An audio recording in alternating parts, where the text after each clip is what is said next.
अंतर्गत कुछ top 20 questions हैं, उन पर आप अध्ययन करें। शिक्षा का अर्थ होता है नंबर 1 विकास की प्रक्रिया, नंबर 2 अध्यापक प्रशिक्षण, नंबर 3 अध्ययन विषय, नंबर 4 ये सभी। तो शिक्षा के अर्थ में ये तीनों ऑप्शन सही हैं, तो ऑप्शन नंबर 4 आपका सही हो जाएगा, ये सभी। तो इसको हम हाईलाइट कर देते हैं ऑप्शन नंबर 4 को, ये सभी। अब प्रश्न नंबर 2 पर चलते हैं। समावेशी शिक्षा की व्यवस्था की जाती है, इसके बारे में जानकारी प्राप्त करेंगे। सामान्य बालकों हेतु, नंबर 2 विशिष्ट बालकों हेतु, और नंबर 3 है दोनों प्रकार के लिए, और नंबर 4 है किसी के लिए नहीं। तो समावेशी का मतलब ही होता है, समावेशन का मतलब होता है कि एक ही परिवेश में जहाँ पर सामान्य और विशेष बच्चे पढ़ते हों उसे कहते हैं समावेशी शिक्षा। तो ऑप्शन नंबर 3 आपका सही हो जाएगा दोनों प्रकार के लिए। अब हम चलते हैं प्रश्न नंबर 3 पे।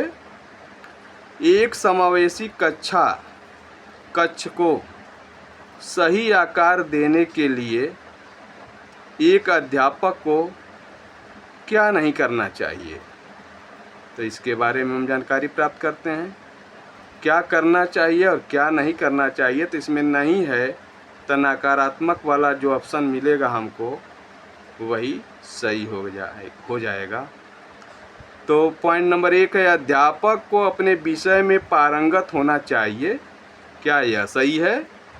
विद्यार्थी की व्यक्तिगतता का सम्मान करना चाहिए, क्या यह सही है?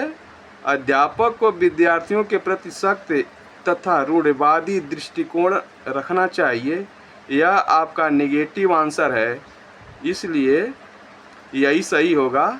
अब अगले को भी देख लेते हैं। अध्यापक को सहगामी क्रियाओं में रुचि लेनी चाहिए, तो यह भी पॉजिटिव आंसर हो गया। अर्थात नंबर 1, नंबर 2 और नंबर 4 ये सब पॉजिटिव आंसर हैं। हमको यह नहीं के वजह से नकारात्मक ढूंढना है, तो नकारात्मक थर्ड नंबर हो जाएगा, तो आंसर इसका थर्ड सही हो जाएगा। अर्थात अध्यापक को विद्यार्थियों के प्रति सख्त तथा रूढ़िवादी, इसमें सख्त जो है यह भी निगेटिव है, रूढ़िवादी भी है, यह भी निगेटिव रूढ़िवादी दृष्टिकोण, तो यह आंसर आपका थर्ड सही हो जाएगा। अब 4th नंबर के क्वेश्चन पर हम चलते हैं। समावेशी शिक्षा में कैसे शिक्षक होते हैं, यानी किस प्रकार के शिक्षक होते हैं जो समावेशी शिक्षा को हैंडल करते हैं। नंबर 1 सामान्य कक्षा शिक्षक होते हैं, विशिष्ट प्रशिक्षक होते हैं। नंबर 3 है नियमित संसाधित शिक्षक होते हैं। नंबर 4 सामान्य कक्षा शिक्षक तथा विशिष्ट प्रशिक्षण दोनों होते हैं। तो क्वेश्चन नंबर 4 है सामान्य कक्षा के शिक्षक भी होने चाहिए और विशिष्ट प्रशिक्षण के भी शिक्षक होने चाहिए, यानी दोनों प्रकार के अगर शिक्षक उपलब्ध हैं तभी समावेशी शिक्षा का समावेशन हो पाएगा। अर्थात आपका ऑप्शन नंबर 4 सही है। अब क्वेश्चन नंबर 5 पर चलते हैं। CWSN का संबंध क्या है, यानी CWSN का मतलब क्या है? मजबूर आवश्यकता वाले बच्चों से, नंबर 2 विशिष्ट आवश्यकता वाले बच्चों से, नंबर 3 विशिष्ट कक्षा वाले बच्चों से। तो इनमें से कोई नहीं, तो आपका आंसर हो जाएगा विशिष्ट आवश्यकता वाले बच्चों से। नंबर 2 ऑप्शन सही हो जाएगा, क्योंकि विशिष्ट आवश्यकता वाले बच्चों को ही CWSN हम कहते हैं। चाइल्ड विद स्पेशल नीड होता है इसका फुल फॉर्म। अब आते हैं अगले प्रश्न पे, प्रश्न नंबर 6 पे।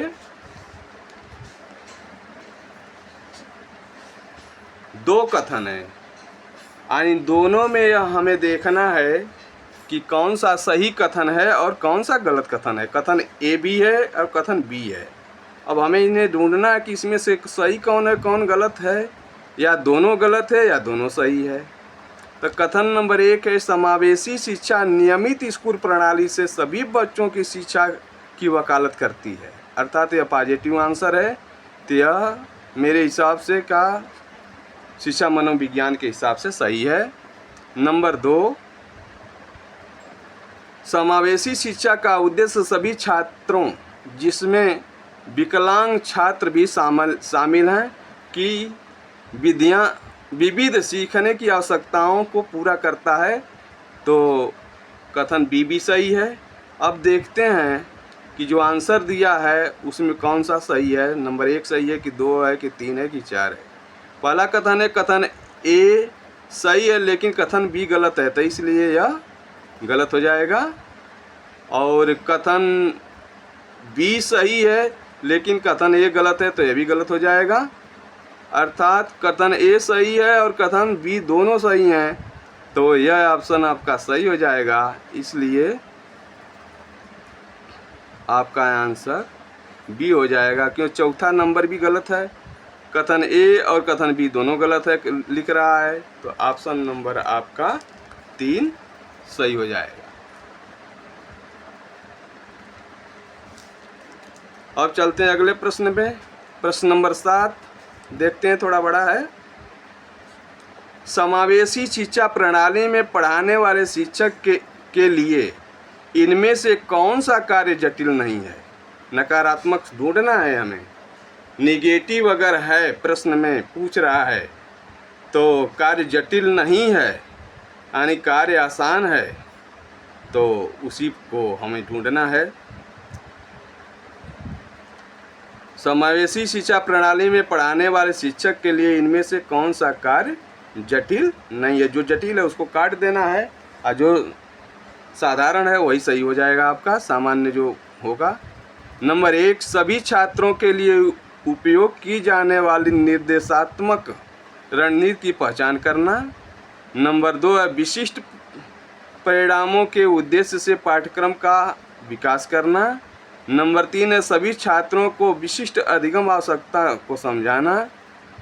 नंबर 4 है, इस विचार को स्वीकार करना कि दिव्यांग बच्चों को सामान्य कक्षा का हिस्सा बनाया जा सकता है। अर्थात हम जब पढ़ रहे हैं दिव्यांगता के बारे में तो सबसे सुंदर आंसर यही होगा, ऑप्शन नंबर 4 सही हो जाएगा। अब चलते हैं अगले प्रश्न के तरफ।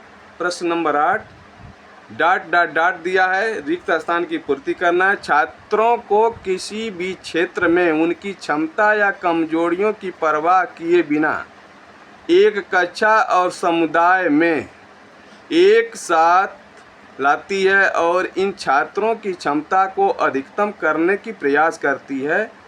तो यह कौन सी व्यवस्था है। नंबर 1 विशेष शिक्षा, नंबर 2 एकीकृत शिक्षा, नंबर 3 है व्यक्तिगत शिक्षा और नंबर 4 है समावेशी शिक्षा। तो चूँकि हम समावेशन के बारे में पढ़ रहे हैं तो समावेशी शिक्षा हो जाएगा, बच्चों का इसमें समावेशन होता है।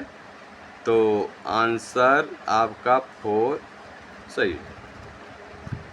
समावेशी शिक्षा के प्रवर्तक थे, वे क्वेश्चन हमेशा विवाद में रहता है और जब अगर आ जाता है तो आप कोई भी ऑप्शन में करते हैं तो बाद में जब इसका पुनः मूल्यांकन होता है तो आपको 1 नंबर मिल जाता है। वर्ड्स, इटाई, किक और थॉमसन। नंबर 1 वर्ड्स, नंबर 2 इटाई, नंबर 3 किक, थॉमसन। क्योंकि ये विवादित प्रश्न है। मारिया मॉन्टेसरी भी इसके अंतर्गत आते हैं, विगोस्की को भी माना जाता है और ड्रेकोली भी आते हैं। तो 3 लोग लगभग आते हैं। वैसे तो वैज्ञानिक कईयों हैं और भी, लेकिन विवादित क्वेश्चन है तो कोई को सही नहीं माना जाता, 1 नंबर सबको मिल जाता है। इसको करेंगे तो भी 1 नंबर मिलेगा, ना करेंगे तो भी बाद में 1 नंबर मिलेगा। अब अगले प्रश्न पर चलते हैं। अंतर्राष्ट्रीय विकलांगता वर्ष कब घोषित हुआ। तो अंतर्राष्ट्रीय विकलांगता वर्ष नंबर 1 दिया है 1981 में। नंबर 2 दिया है 1982 में, नंबर 3 दिया है 1983 में, नंबर 4 दिया 1984 में। तो आंसर आप जान लीजिए 1981 में अंतर्राष्ट्रीय विकलांगता वर्ष घोषित हुआ। तनाव संतुलन की दशा है जो व्यक्ति को उत्तेजित अवस्था का अंत करने के लिए प्रेरित करती है। कथन है, यह कथन किसने दिया है? नंबर 1 है ड्रेवर, नंबर 2 है गेट्स, नंबर 3 है क्रो एंड क्रो ने, नंबर 4 है फ्रोवेल ने। तो गेट्स का यह नियम है, ऑप्शन नंबर 2 आपका सही हो जाएगा। सामान्य बच्चों का आईक्यू कितना होता है? यानी आईक्यू लेवल सामान्य बच्चों के अंदर कितना पाया जाता है? नंबर 1 है 90 से 110, 80 से 90, तीसरा नंबर है 70 से 80, चौथा नंबर है 110 से अधिक। तो 90 से 110 के बीच में जिसका आईक्यू लेवल होता है जिस बच्चे का, वह सामान्य बच्चा की श्रेणी में आता। अब अगले प्रश्न पर चलते हैं। श्रवण दोष से ग्रसित बच्चे में दोष हो सकता है, यानी कहाँ पर दोष हो सकता है यह प्रश्न पूछ रहा है। नंबर 1 दिया है कान के अंदर, नंबर 2 दिया है कान के बाहर, नंबर 3 दिया है कान के मध्य। तो कहीं पर भी अगर कोई परेशानी है तो दोष उत्पन्न हो सकता है। तो ऑप्शन नंबर हमारा 4 सही हो जाएगा। उपर्युक्त तीनों ऑप्शन सही हैं, तो हम 4 को सही मानेंगे। अब अगला नंबर है मानसिक मंदिता की परिभाषा सर्वप्रथम किसने दी? मानसिक मंद की परिभाषा सर्वप्रथम किसने दी? तो डूल ने दिया था। नंबर 1 पर डूल है, नंबर 2 पर नन ने, नंबर 3 पर रास ने और नंबर 4 पर थार्नडाइक ने। तो डूल ने दिया था, तो इसलिए डूल हो जाए। अब ब्रेल लिपि का आविष्कार कब हुआ? सन दिया है नंबर 1 पे 1820 ईस्वी में, नंबर 2 पर दिया है 1940 ईस्वी में और नंबर 3 पर दिया है 1850 ईस्वी में, नंबर 4 पर दिया है 1821 ईस्वी में। तो नंबर 4 आपका सही हो जाएगा कि ब्रेल लिपि का आविष्कार लुइस ब्रेल के द्वारा 1821 ईस्वी में किया गया।